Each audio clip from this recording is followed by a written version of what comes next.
Hey, what's going on? It's been a couple months, actually, just over 2 months, maybe. I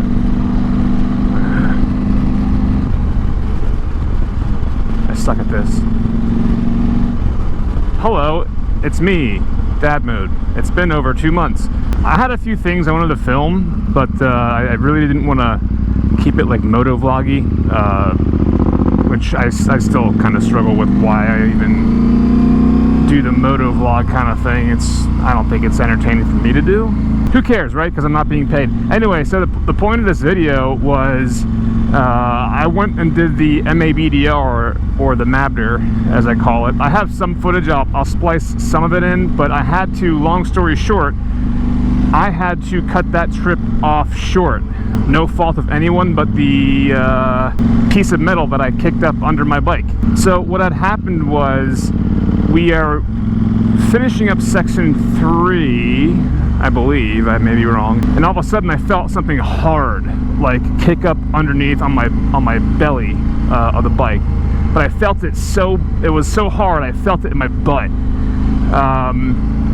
And so I immediately pulled over, like only a few feet from where I felt it, and I was riding with Brian Boyer, and I kicked up a bolt from my front tire, and I'm running an AXP skid plate, and that bolt is probably about this long, but I'll post pictures. You can see the indentation of a bolt head, and then you can see indentation of bolt threads.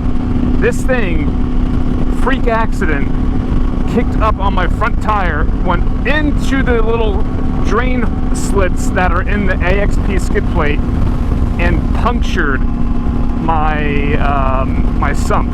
I pissed oil everywhere, so I stopped, and Brian's like, I didn't see you hit anything. He's like, oh crap, dude, you're leaking something. And I look down, I am pissing oil, like I am hemorrhaging oil.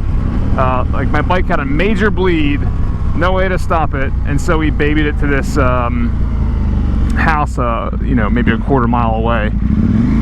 So that ended the trip for me, and right off the bat, I just want to say, I contacted AXP. I'm like, hey guys, this is no fault to you or me, or this is like a 1 in a million instance. However, I wanted to let you know, because as you have more of these skid plates on more of these bikes over a longer period of time, these instances could become slightly more frequent, as crazy as it is in the first place. And they're like, okay, well, so they made it through, these 3 or 4 drainage slits. I'm like, yeah. I said, would you consider getting rid of those drain slits and just drilling, or just making 4 holes, so they're not as exposed, as little as they are exposed in the first place? Like this, again guys, keep in mind, the AXP, I put it back on. I love the skid plate so much. I have a black dog, I love that thing so much, but I wanted this for a particular reason, so I put it back on. Like, I'm not scared of running into a piece of a bolt on the road again and blowing my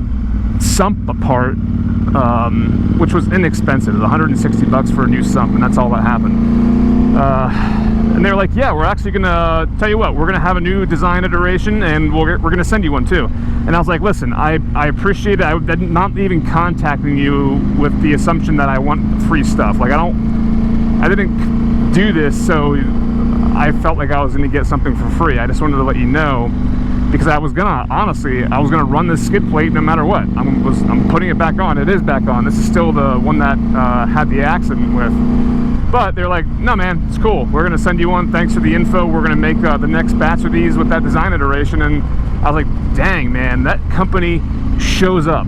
Anyway, so that company shows up. They have good products, and they clearly listen to their consumers, and they made a change after. This is the only instance they've probably heard of this happening, but they were willing to make a change in the design of a skid plate just off of what I had said. Companies like that, companies like AXP, companies like Rottweiler Performance, companies like Rebel X, like these companies, there's other companies that make good things too, don't get me wrong. Like, I mean, first of all, Rottweiler is pretty much the premier parts for KTM stuff, like, let's be honest. But there's other companies that make really good stuff. But the thing is, even if they make good stuff, they don't show up as well.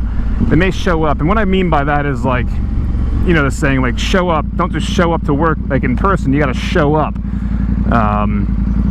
Do your thing and actually contribute. And so they show up to the community, especially people like Chris at Rottweiler, the owner. I've talked to him probably, you know, cumulatively hours. Yeah, he hung on the phone with me talking about products, getting things installed right. And I wasn't even looking for Chris either. I was looking for, like, hey, I'm sure they have a tech on hand that can help me install the wiring for this power commander, right? Or the auto tune. And it was Chris on the line. Like, he shows up to his business. He is a leader. He shows up and he takes a job. He doesn't just show up and cast vision and spend money on stuff to, you know, enhance the product development. He actually takes a job too. So all these companies, those three main companies that I've dealt with, and Black Dog Cycle Works too, like, they are a phenomenal company. I know for a fact I had a little issue with a weld crack on my Black Dog when I bashed it, and everyone's like, dude, just contact them. They'll either fix it or send you a new one. I'm like, yeah, but I fixed it myself. It wasn't a big deal. But I know the fact that the community's like, hey, listen, reach out to them. They will make it right, even though it's my fault. They're cool like that. And so I value these companies. So this video really isn't about my issue with, you know, my MABDR trip being cut short and having to ride on the back of Brian Boyer's bike for 2.5 hours on a 1290, which is clearly not made for a 6'2" person like myself. I don't know how 5-foot people ride on a back of a bike like that. But yeah, these companies are great. My humble endorsement is with them.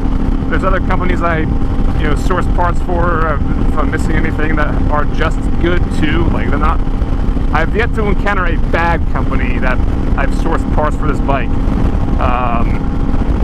But those are the good ones. Like, those are the ones that, like, show up, they listen, they communicate, they're always developing, they're always investing in the community, in their own companies.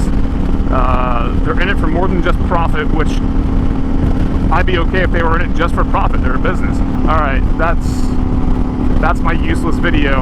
I'm gonna have more off-road stuff, and some funnier stuff coming along.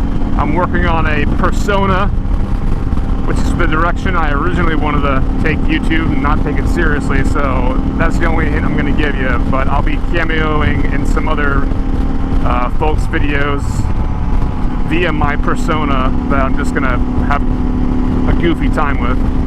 I will catch you in another 2 to 3 months. Okay, bye. Dad mode, dad mode.